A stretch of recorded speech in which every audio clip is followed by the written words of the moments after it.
Muy buenas noches a todos, bienvenidos a Plan M. Hasta las 10 estamos en vivo en una noche, la verdad que muy llena de información, muy movida, con varios frentes que atender al mismo tiempo.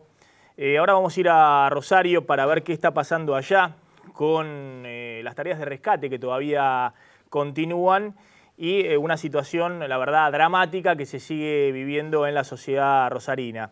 Tenemos un móvil también en Plaza de Mayo, en la 9 de julio, porque se está llevando a cabo un cacerolazo, una protesta contra el gobierno. A 2 días de las elecciones, no se pliega la oposición, que dijo que no se iba a sumar a esta protesta. Y en un ratito vamos a estar en la picada de periodistas, mañana no vamos a estar en el aire, ya hay veda electoral. Entonces hoy va a ser la última noche para analizar todo lo que se viene en esta elección del domingo. Tenemos 5 encuestas cerradas a última hora sobre la provincia de Buenos Aires. Todas las encuestas, la que encargó el oficialismo, las que encargaron candidatos de la oposición, para analizar en detalle cómo viene la principal pelea que está librando el oficialismo, centrada en la provincia de Buenos Aires, entre el candidato de Cristina, Insaurralde, y Sergio Massa. Y después vamos a hacer un paneo en otras elecciones claves, donde el kirchnerismo viene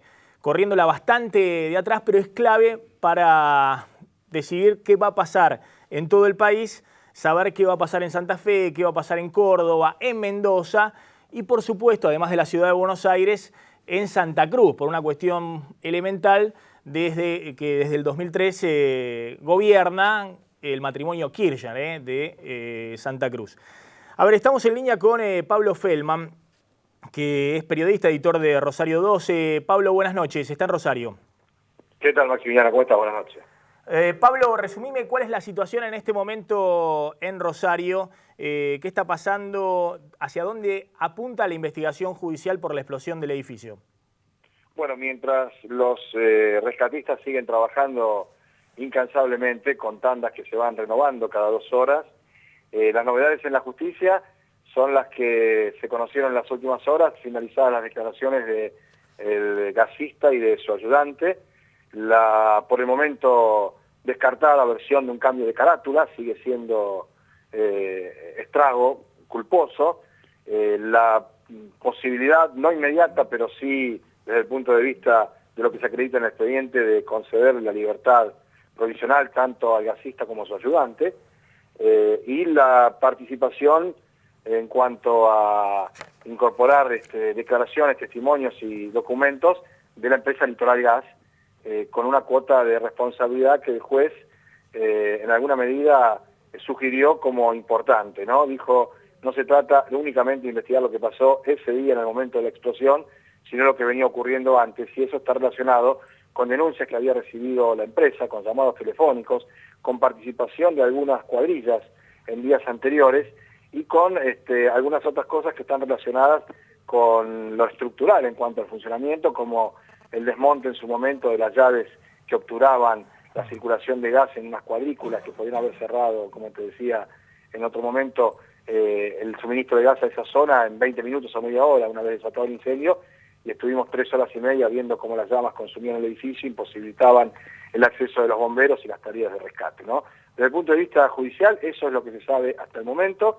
Lo más importante hasta ahora es decir que el gobierno de la provincia ha anunciado una serie de subsidios y de planes de créditos para resarcir a los damnificados, con montos que inmediatamente serán puestos a disposición de 204 ocupantes de viviendas de la cuadra que se vio mayormente afectada. Esto no incluye a la gente que vivía en el edificio que explotó y que se incendió y que se derrumbó. Le van a dar 20.000 pesos a cada uno de los inquilinos o ocupantes para que puedan solucionar su situación momentánea hasta que el propio Estado provincial también se encargue de restaurar absolutamente y a nuevo todos los departamentos, casas, departamentos de pasillo que están en esa cuadra, y a los damnificados directos del edificio le van a dar un subsidio inmediato de 50.000 pesos a cada ocupante de la vivienda, y se va a ver de aquí en más de qué manera se encuadra o se encara la reconstrucción, que no va a ser reconstrucción, sino que una vez que terminen las tareas de remoción de escombros y tratar de ver si se puede rescatar alguna persona más con vida, serán demolidos, porque el apuntalamiento que se hizo fue como para poder mantener las pruebas, para poder hacer las tareas de rescate, para ver con las pericias qué sucedió, pero los edificios son inhabitables absolutamente. Pablo, te agradezco por este informe desde allá de Rosario. Un abrazo. No por nada, un saludo. Bueno, a ver, están determinando todavía el número de víctimas oficiales, 11 hasta el momento. Bueno, se teme por los 10 desaparecidos que todavía están buscando, ¿no? Pasa el tiempo y se reducen las esperanzas. Sí, hoy el dato importante también es lo que informó el jefe de los rescatistas, diciendo que hay 3 cuerpos sin vida que ya se encontraron, no fueron identificados todavía, pero esto está aumentando la cifra de muertos. Oficialmente son 11 en este momento y 10 desaparecidos. Hay algunos casos como el de este estudiante de medicina, Santiago Laguía, que hoy la madre se presenta al juzgado diciendo que lo vieron con vida, que lo rescataron, que una rescatista dice haberlo visto, que filmen, que busquen en las cámaras de seguridad cuáles son las filmaciones que hay en la ciudad. No se sabe si este estudiante de medicina de 25 años, que es de Pergamino, está todavía en los escombros o si, como dicen los rescatistas, está por la calle, se salvó de este accidente. Bueno, es muy, muy dramático realmente el caso y muchas historias que están truncas todavía. Y la importancia de que tanto el juez como la fiscal dieron un indicio de que la responsabilidad no se puede acotar en el gasista, en la mala praxis del gasista, sino que están apuntando a Litoral Gas, entre otras cosas porque durante la privatización del sistema de gas ahí en Rosario ahorraron mucha guita en inversiones que no se hicieron, entre otras los sistemas de corte que impidieron, al tapar, al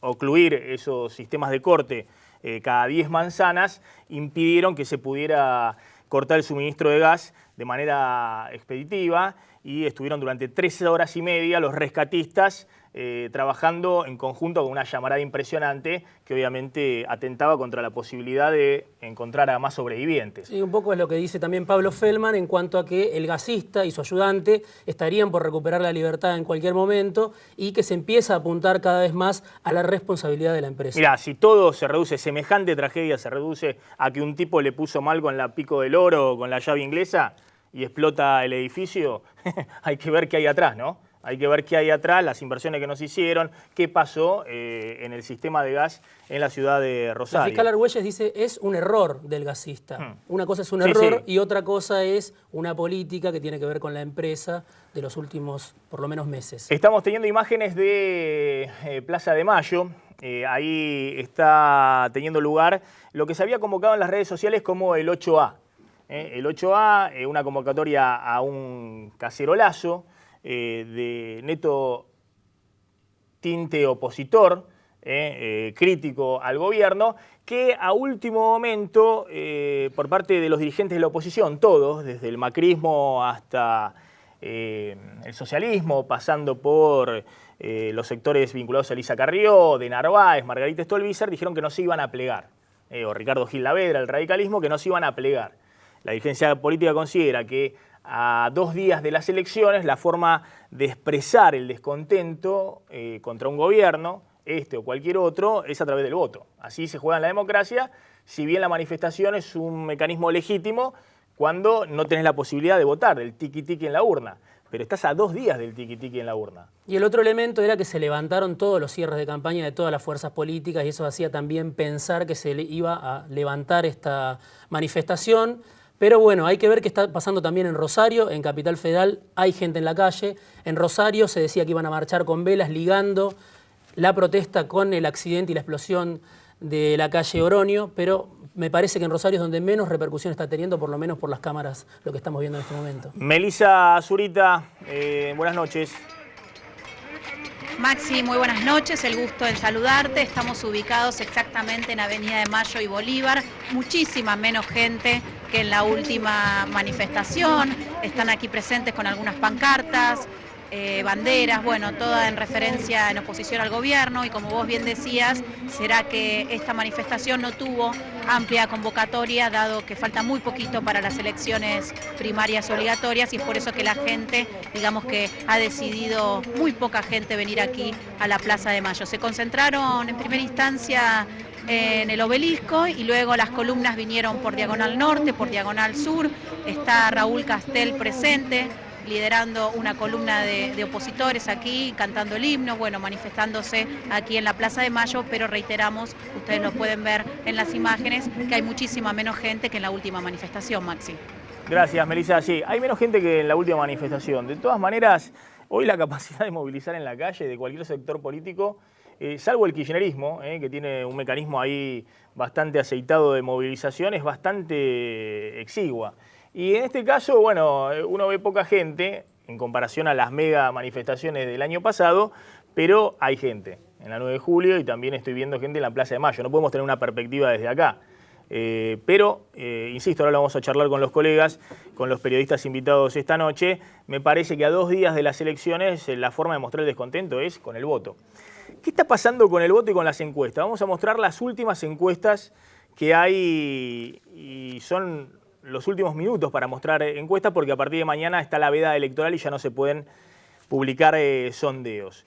Estas son las últimas encuestas. Hay 5 encuestas en provincia de Buenos Aires donde se va a librar la madre de todas las batallas, donde el kirchnerismo encuentra un desafío grande en la postulación de Sergio Massa y donde se dirime si el kirchnerismo va a tener un piso a nivel nacional importante o va a verse debilitado fuertemente respecto a la elección del año pasado. Sí, la encuesta en este caso de Zuleta Puseiro, la que estamos viendo en este momento, es el total proyectado, es decir, contando los indecisos, no es mucha la diferencia, pero ahí tenés 35-1 para Massa y 34-6 para Insaurralde, son medio punto de diferencia y si no contás ese escenario proyectado, si haces una encuesta como las tradicionales, están los dos en 33 y 32,5. Bueno, esta encuesta de Zuleta. Zuleta está encuestando, o habitualmente encuestaba, no sé si lo sigue haciendo ahora, para el gobierno. Es decir, son encuestas que están más cercanas al gobierno.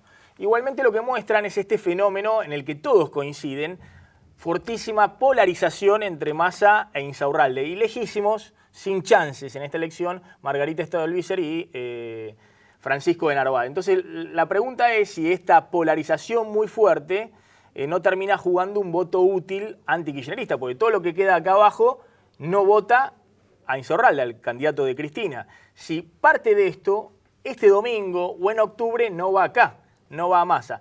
Encuesta de empate, directamente empate técnico de Zuleta Puseiro. La próxima es la de Fernando La Rosa, 6. ¿Qué es esta encuesta ahora? Nunca la había escuchado nombrar. Es una encuestadora que hoy circuló bastante, generalmente mide en la provincia de Buenos Aires. Hoy se conoció a través de la agencia Paco Urondo, pero también... Una agencia de noticias kirchnerista. Una agencia así ligada al kirchnerismo, pero circuló bastante en distintos medios. Y lo que dice es también, ¿no?, un empate técnico. Hoy hablábamos también con Ricardo Rubier, nos decía, un empate técnico también está midiendo él. O sea que es lo que le da a las encuestadoras más ligadas al gobierno, 33-7. Es decir, no hay ninguna Massa. encuesta, ni siquiera las ligadas al gobierno, que muestren a Insaurralde arriba. No. Las encuestas ligadas al gobierno lo que muestran es empate entre Massa e Insaurralde. Y lo que muestran también es la polarización terrible. Vos fíjate que entre Margarita y de Narváez no llegan ni siquiera a alcanzar los votos de uno de los dos candidatos que compiten por el primer lugar, Massa e Insaurralde. Sí, y el otro dato que también se va confirmando en distintas encuestas es que Stolbizer y Alfonsín están por arriba de Narváez en varias de esas encuestas, 2 puntos, en algunos 3, en algunos 4, pero también se confirma ese dato tercero, o sea, cuarto quedaría Francisco de Narváez. Estamos mostrando todas las encuestas. Estas son todas las encuestas de última hora, las que cerraron en las últimas horas. En el día entre ayer y hoy cerraron estas encuestas, captan incluso los movimientos que hubo en la opinión pública en los últimos días, en esta semana. En un ratito va a llegar Alejandro Katterberg, el hombre clave hoy, porque es el director de Poliarquía, así que nos va a decir cómo viene la encuesta de Poliarquía. La última vez que encuestó fue hace 2 semanas y había una diferencia de 5 puntos para Massa. Bueno, en un ratito vamos a estar hablando con Alejandro Katterberg. La tercera encuesta que tenemos es la de Federico González, de Consultores en Marketing Político. Esta encuesta que cerró ayer, lo que está mostrando es una diferencia de 5,5 puntos, casi 6 puntos en favor de Massa, ¿no? 36-4 4 contra 30 a 8. Sí, se amplía en estos días la diferencia, ¿no? El fin de semana esta misma consultora había medido, había 3 puntos de diferencia, ahora son 6. Cerró ayer, bueno, ayer estuvo Federico González. Bueno, este encuestador publicó el domingo en Perfil, el domingo pasado, está encuestando más que nada para la publicación Perfil. Y también la polarización. Esto es en lo que coinciden esta vez todas las encuestas. Las del oficialismo y las que están más alejadas del oficialismo. La cosa se juega entre Massa e Insaurralde. Y de nuevo, la pregunta es qué pasa con este voto. Si se conserva, y si se conserva ahora, y se sigue conservando en octubre. La cuarta encuesta es la de Fara y Asociados. ¿Para quién está encuestando Fara? Generalmente para la oposición y no para el oficialismo. 37-8 es lo que da a Massa arriba. 31-6, 6 puntos un poco más de diferencia con respecto a Insaurralde. 6 muy puntos abajo. de diferencia, Sí. 6 puntos de diferencia a favor de Massa. ¿Esta tiene proyectados indecisos? No. No tiene proyectado. Bueno, acá hay otro tema importante a tener en cuenta. Esta encuesta, que de nuevo, insisto, le da 6 puntos de diferencia a Massa. Igualmente 6 puntos es una elección muy cerrada. 5 y pico, 6 puntos es una elección cerrada. Una encuesta que está circulando en la oposición de Carlos Fara muestra una polarización todavía mayor. Es decir, vos fíjate, tiene 10,7 de Narváez y solo 8,8 Stolbizer. Es decir, una fortísima polarización. Y ojo con los indecisos, porque se calcula que en esta encuesta hay 10 puntos de indecisos, 10% de indecisos, y de esos indecisos, 8 de cada 10 no votarían jamás a un candidato de Cristina. Es decir, que 8 de cada 10 de los indecisos, los que todavía no definieron su voto a 2 días de la elección, son básicamente votos opositores. O van a Massa, o van a de Narváez, o van a Margarita Stolbizer. Sí, la esperanza por ahí del oficialismo y del kirchnerismo es si algunas encuestas que son telefónicas no están registrando un voto que responde al kirchnerismo o que habitualmente respalda al gobierno nacional, como en el caso de Poliarquía, que es una encuesta telefónica. En otros casos, como la de Giacobbe, que le da 10 puntos de diferencia a Massa, hay una encuesta que es un mix de encuesta telefónica y de sobre cerrado. Bueno, la de Federico González, que estuvo ayer acá y nos contaba, es un mix. Hacen encuesta telefónica y van con sobre cerrado a encuestar sobre el territorio. La quinta encuesta que tenemos es justamente la de Giacobbe. Sí. Giacobbe está encuestando para Massa. Está encuestando para Massa y, bueno, por supuesto es... Giacobbe es muy categórico. Giacobbe es el que pronostica una diferencia de 10 puntos a favor del intendente de Tigre. Sí, es el encuestador que más diferencia le da y el que más diferencia le dio durante todo este proceso electoral. Arrancó con 20 puntos de diferencia, la semana pasada tenía 12, bueno, ahora es un poquito menos de 10 lo que marcan las encuestas de Jorge Giacobbe, que también cerraron ayer. 39-3 para Massa, 29-8 para Martín Insaurralde, bueno, atrás de Narváez 15 y Stolbizer 10. Esta es la única encuesta que rompe el molde, es decir, que muestra una diferencia importante. Después, insistimos, las encargadas o más cercanas a la Casa Rosada están mostrando una paridad, un empate técnico. Una diferencia leve, levísima a favor de Massa o directamente un empate técnico. Y las que están circulando más por la oposición están mostrando diferencia a favor de Massa de entre 5 y 10 puntos la de Giacobbe. Sí, y se movieron también, ¿no? Hay que ver cómo impactó el robo a la casa de Sergio Massa. Pareciera que las encuestas que encargó el oficialismo registraron que ese robo benefició al gobierno, porque se achicó en esta última semana esos 3 puntos. Pareciera que las encuestas que encargó la oposición Sergio Massa indican que el robo benefició a Sergio Massa, si fue un hecho determinante, si tuvo un impacto, como se presupone en la opinión pública o en la gente que va a ir a votar. A ver, yo no sé a quién benefició el robo y si tuvo algún impacto o no, o si es más de microclima, como nos decía acá Federico González, que estamos discutiéndolo acá, entre la gente que está más informada de la política, pero en el Gran Buenos Aires tiene poca repercusión. Lo que tengo en claro, porque es de sentido común, va a venir Alejandro Cáter de la consultora de Poliarquía y nos va a explicar, pero es de sentido común que hay un voto anti-kirchnerista que suma entre 20 y 25 puntos, por lo menos, que no pueden ir de ninguna manera al candidato de Cristina, Insaurralde, y mientras el gobierno se encargue de identificar como enemigo a Sergio Massa y correrlo de la escena Insaurralde, algunos votos de acá van a terminar en Massa. Es decir, si el gobierno quiere tener un enemigo en Massa, bueno, muchos de estos votos van a encontrar su representatividad acá, en Massa. Sí. ¿No? Es impensable que alguno de estos 25 puntos o por ahí un poco más, un poco menos, de Narváez o Margarita Stolbizer, en algún momento puedan ir a Cristina, a Insaurralde. La pregunta es si el gobierno lo eligió en la última semana a Massa como enemigo o si pasó algo que no sabemos bien qué fue, que terminó en un enfrentamiento mayor entre Massa y el gobierno. Si fue realmente el gobierno buscándolo como enemigo o si en realidad el gobierno prefería, como había hecho hasta la última semana, no enfrentarlo directamente.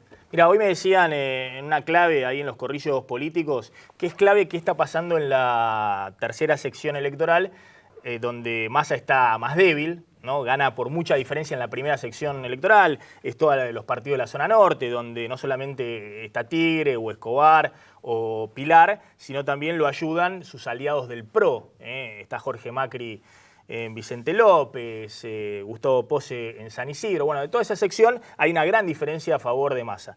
Ahora, es clave qué pasa en la tercera sección electoral y en particular en La Matanza. En La Matanza, en el 2009, perdió de Narváez. En La Matanza en el 2009, pero perdió creo que por 10 puntos, ahora me van a decir los colegas, creo que perdió por 10 puntos. Es decir, ahí el kirchnerismo tiene que ganar por una diferencia muy importante.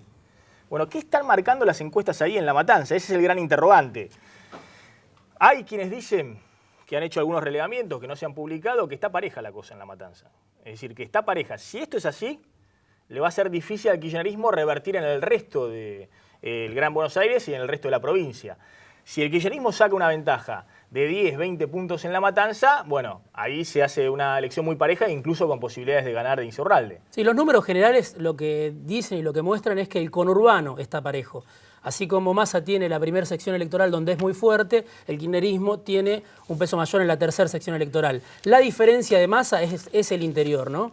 Tanto las encuestas del gobierno como las de la oposición muestran que hay casi un empate técnico en el conurbano bonaerense. La diferencia a favor de Massa es la de los votos del interior claramente. Y ahí Margarita Stolbizer está muy fuerte y en Narváez también. Es decir, si Massa quiere ir a pescar votos ahí, tiene que endurecer el discurso. Ya está, ya terminó la campaña. El último cierre va a estar en el programa de Antonio Fernández Llorente, Sergio Massa, más tarde, a las 10 de la noche. Pero más allá de eso, más allá de algunos cartuchos que juegan los candidatos en última hora, ya está, la campaña se jugó, se congeló la foto. Tenemos más encuestas, un ratito vamos a estar repasándola, pero me voy a hablar con...